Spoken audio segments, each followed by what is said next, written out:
Serikali ya Burkina Faso imetangaza kukataa pendekezo lililotolewa na utawala wa Rais wa Marekani Donald Trump lililotaka nchi hiyo ya Afrika Magharibi ikubali kupokea wahamiaji waliorejeshwa kutoka Marekani, wakiwemo wasiokuwa raia wake.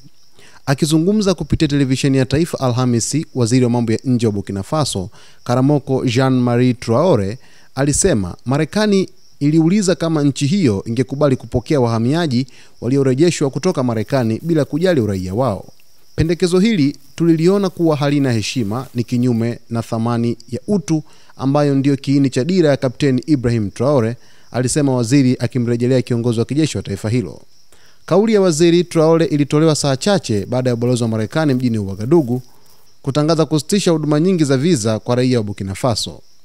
Ubalozi huo uliagiza waombaji waende kuomba huduma hizo katika ubalozi wa Marekani nchini Togo bila kutoa sababu kamili ya hatua hiyo. Waziri Traore alisema kuwa Marekani imeitumia serikali yake barua ya kidiplomasia ikilalamikia visa vya raia wa Burkina Faso kutumika vibaya, na akatafsiri hatua hiyo kama jaribio la kushinikiza serikali yake. Burkina Faso ni ardhi ya heshima, sio ya kugeuzwa dampo la waliofukuzwa, alisisitiza.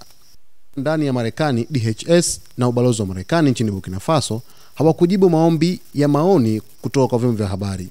Tangu mwezi Julai, zaidi ya wahamiaji 40 wamerejeshwa barani Afrika kufuatia makubaliano ya siri yaliyofikiwa kati ya utawala wa Trump na angalau nchi 5 za Afrika ili zipokee wahamiaji.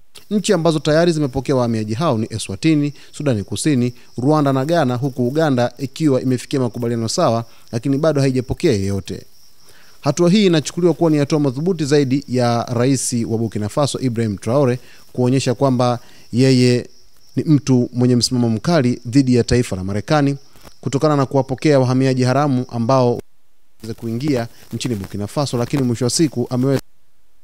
Mtazamaji, usisahau kusubscribe, kulike, kucomment pamoja na kushare.